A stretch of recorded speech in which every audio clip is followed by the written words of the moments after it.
Módulo 66, a gente vai fechar nossa apostila 3 com mais alguns exercícios a respeito do comportamento centrípeto de certas forças. Número 1.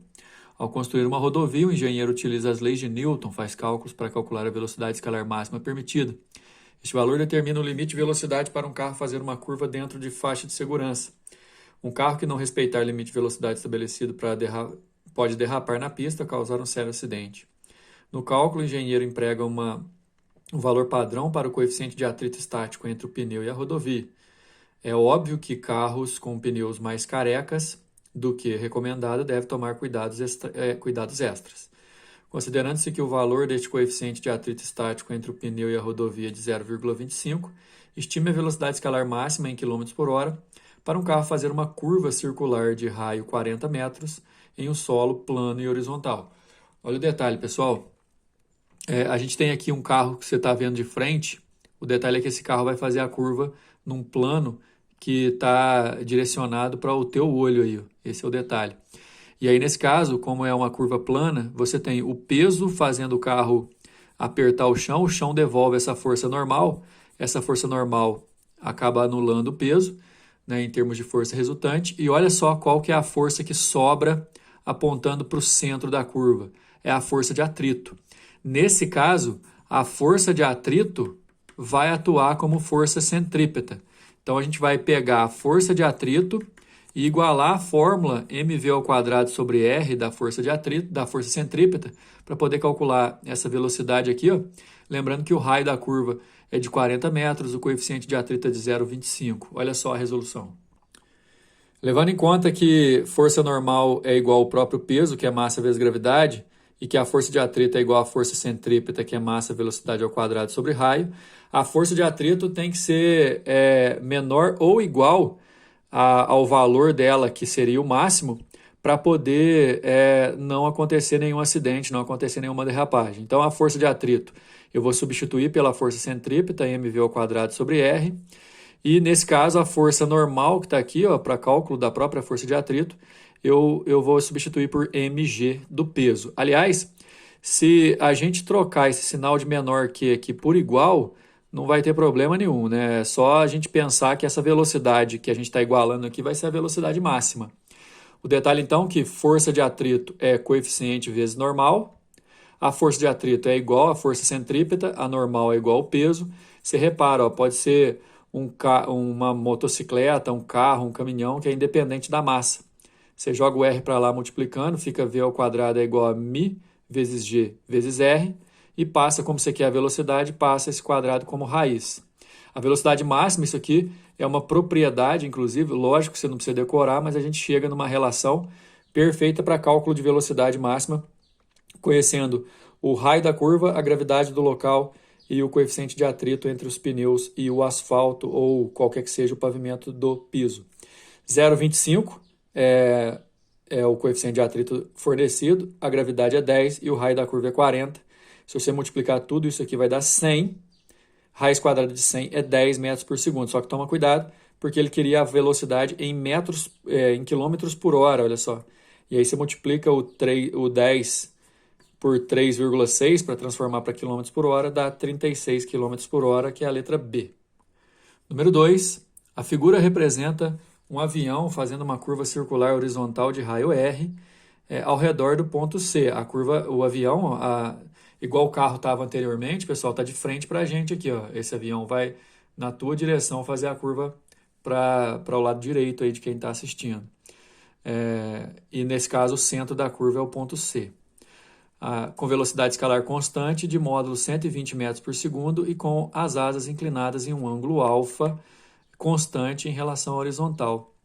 Sobre ele, atuam no plano da figura as forças peso e a força de sustentação das asas, que é feito, na verdade, pelo ar, perpendicular à reta. Só que eu já vou adiantar uma coisa para vocês. Essa força aqui, ó, em relação ao plano da curva, ela vai gerar o que a gente pode chamar de componente X e vai gerar o que a gente pode chamar aqui, ó, de componente Y. Esse componente X e esse componente Y podem substituir essa força inclinada e a força Y pode anular o peso e vai sobrar a força X apontada para o centro, que é a força resultante centrípeta nossa. Ok? Outro detalhe, esse ângulo alfa pode ser marcado aqui com a vertical também, ó, na decomposição dos vetores, para a gente poder calcular uma em função da outra. Adotando a gravidade igual a 10, a altitude em relação ao solo plano e horizontal em que o avião está voando nós estamos querendo achar esse H aqui, ó. Nós vamos descobrir, por exemplo, o raio da trajetória, que é o cateto adjacente. A gente pode descobrir a tangente desse ângulo e fazer cateto oposto sobre cateto adjacente para poder calcular esse H. Como eu tinha dito, pessoal, olha só, a força de sustentação das asas pode ser decomposta na força X e na força Y. O ângulo alfa está sendo medido aqui já, que é o mesmo ângulo de inclinação lá das asas com a horizontal. A força Y consegue anular o peso para o avião ter uma sustentação, então Fy é igual ao peso, que é massa vezes gravidade. E o Fx é a força que sobra depois que o Fy e o peso se anulam, apontada para o centro. Então essa força Fx aqui é a força centrípeta, que é mv ao quadrado sobre raio. Está aqui. Nesse caso, nesse nosso ângulo aqui, ó, o Fx é o cateto oposto e o Fy é o cateto adjacente. Lembrando que tangente de um ângulo é o cateto oposto dividido pelo cateto adjacente. Eu posso escrever que a tangente do ângulo nesse triângulo aqui, ó, é o Fx oposto sobre o Fy, que é o adjacente. O Fx é a centrípeta, que é mv ao quadrado dividido por raio. E o Fy é igual ao peso, que é mgh, podendo, ó, inclusive, excluir o peso, ou a massa, desculpa, do avião. V ao quadrado sobre R sobre G é a mesma coisa que V ao quadrado sobre G sobre R. E todos esses valores aqui a gente tem. Ó. A velocidade é 120. 120 ao quadrado é 120 vezes 120. Ok? G é 10, e aí a gente vai ter essa expressão, que eu posso simplificar, inclusive, o zero aqui, ó, chegando à conclusão de que a tangente do ângulo vale 1440 sobre R. Isso medido nesse triângulo. Agora, voltando um pouco lá na figura original, esse ângulo aqui, ó, cuja tangente a gente acabou de encontrar, que vale 1440 sobre R, tem um outro jeito de ser medido também, já que esse triângulo grande aqui, ó, é retângulo no ponto C. De acordo com o desenho, o ângulo alfa tem o R como cateto adjacente e o H como oposto. Então, nesse triângulo, a gente pode fazer tangente de alfa igual a H sobre R, para a gente poder fazer o cálculo e igualar a H sobre R, 1440 sobre R. Finalizando e confirmando, então, da figura a gente tem que a tangente do alfa é Hzinho, que é a altura do avião sobre R, e que a gente já tinha encontrado que a tangente é 1440 sobre R. Igualando as duas e eliminando o R, a gente descobre que a altura, nesse momento, é 1440 metros. Resposta letra A. Número 3. O engenheiro deseja planejar a curva circular de saída de uma rodovia de maneira que os carros trafeguem por ela sem necessidade de se valerem do atrito para evitar a derrapagem. Para isso, ele tem que calcular o raio R dessa curva em função da velocidade V do carro e o ângulo de inclinação θ da curva. Aqui o ângulo de inclinação. Esse carro, na verdade, pessoal, está igualzinho ao avião que a gente acabou de ver na questão 4. Ele vai fazer essa curva assim, né, inclinado. O engenheiro utilizou os valores de ângulo de 37 graus e velocidade de 54 km por hora. Esse 54 km por hora, antes que a gente esqueça, é bom dividir por 3,6, que vai dar 15 metros por segundo. E aí a gente vai usar, na verdade, o 15, né? Que é um valor típico da velocidade escalar em que o carro faz uma curva de rampa de saída. Na avaliação do engenheiro, o raio R deve ser. A gente vai fazer todas as igualdades, levando em consideração cosseno e seno de 37. Mas aqui, ó, a gente vai ter algumas forças. Por exemplo, a força normal da superfície e o peso. E essa força normal vai ser decomposta numa horizontal e numa vertical, igualzinho a gente fez com o avião na questão anterior. Olha como é que fica a situação. A força que a rampa devolve no carro, ela vai ser decomposta em Fx e Fy. O Fy pode anular o peso e como o centro da curva vai ser apontado para a nossa direita aqui, ó, o carro vai fazer essa curva, a força que está apontada para o centro da curva é Fx, que vai ser igual à força centrípeta mv ao quadrado sobre R. É igualzinho o avião, só se substituir esse desenho do carrinho aqui por um avião, igual na questão anterior. O FY é igual ao peso, então eu posso falar que o FY é mg. E como eu disse, o Fx é... Vou arrumar aqui, Fx é a centrípeta, que é mv ao quadrado sobre r. Nesse caso, o ângulo de inclinação que dá 37 no exercício também pode ser medido aqui, igualzinho a gente fez no avião. A tangente desse ângulo, nesse desenho aqui, ó, ela vale o cateto oposto, que é o Fx, sobre o cateto adjacente, que é o Fy. E aí a gente pode seguir na resolução aqui, substituindo o Fx pela centrípeta e o Fy pelo peso, podendo cortar a massa. Repara, gente, igualzinho que a gente já tinha feito. No outro exercício a gente achou também a tangente do ângulo igual a velocidade ao quadrado sobre gr. Isso é uma propriedade, na verdade. Curvas inclinadas, você sempre vai considerar a tangente do ângulo como o Fx dividido pelo Fy na força de sustentação de um avião, ou a força normal do plano da curva, enfim. Temos os resultados, porque ele quer saber o raio da curva.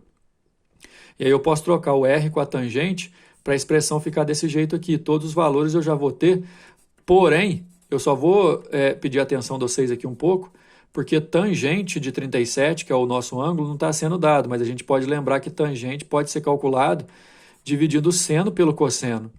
O seno ele deu, que é 0,60, e o cosseno é 0,80, ele também deu. Isso aqui é a mesma coisa que 6 sobre 8, que dá 0,75. Por isso que aqui, ó, no lugar da tangente, está 0,75.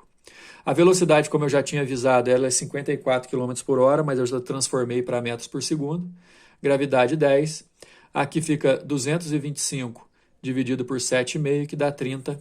A resposta, 30 metros de raio, a resposta é a letra D. Número 4. Em um parque de diversões existe um brinquedo chamado rotor, constituído por um cilindro vertical de raio 2 metros, aqui ó, esse raio 2 metros, em movimento de rotação uniforme com período de t igual a 2 segundos. Então, gasta 2 segundos para dar uma volta completa. Uma pessoa em posição vertical é mantida comprimida contra a parede do rotor sem escorregar, mesmo após a retirada do seu piso. A pessoa vai ficar parada aqui. Se você vê, por exemplo, a centrífuga da máquina de lavar roupa funcionando, é exatamente isso.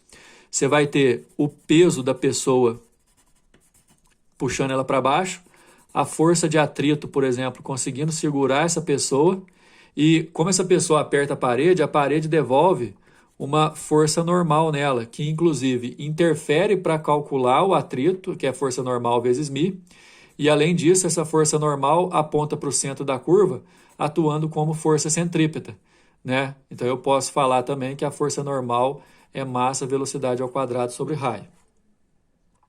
Adotando G igual a 10 e desprezando o efeito do ar, considerando π ao quadrado igual a 10, o menor coeficiente de atrito estático entre a parede do rotor e a pessoa para evitar o seu escorregamento vale. Bom, como eu já havia dito, o peso vai ter que ser anulado pelo atrito, então eu posso igualar a força de atrito a mg. A força normal atua como força centrípeta, então eu posso igualar a força normal à força centrípeta. No caso aqui, está escrito, lembrando, força centrípeta mv ao quadrado sobre r, e que o v é a velocidade angular vezes o raio. Se eu substituir velocidade angular vezes o raio aqui no lugar do v, a força centrípeta acaba dando m velocidade angular ao quadrado vezes raio.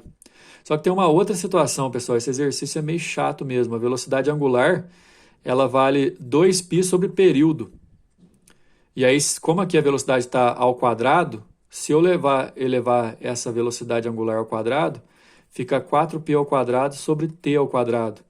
Que aí vai ser substituído aqui, a expressão fica desse jeito, ó, massa, a velocidade angular ao quadrado é 4π ao quadrado sobre t ao quadrado vezes raio. Nesse caso, do mesmo jeito que a gente já fez anteriormente, não precisa colocar menor que não, pode ser igual, né? Aí a força de atrito é igual ao coeficiente vezes a força normal, igual eu já tinha avisado. A força de atrito você pode igualar ao peso, massa vezes gravidade.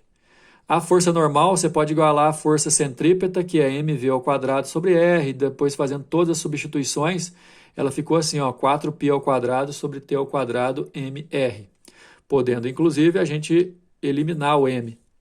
E aí, como eu quero é o coeficiente de atrito, olha o que o exercício faz. Joga o t ao quadrado para o outro lado multiplicando, o 4π ao quadrado e o r joga dividindo. Então, o coeficiente de atrito, ó, é gt ao quadrado sobre 4π ao quadrado r. Lógico que isso não é uma fórmula que você tem que decorar, não. A gente chegou aqui através de todas as relações. Mas o principal é você poder igualar as forças que se opõem, a força normal atuando como centrípeta e substituindo as grandezas. A gravidade é 10, o período, ou seja, o tempo que gasta para dar uma volta, o exercício falou que era 2 segundos, e 2 ao quadrado é 4. Esse 4 aqui a gente só copia. Π ao quadrado pediu para a gente considerar que é quase 10, aí a gente coloca 10, e o raio é de 2 metros.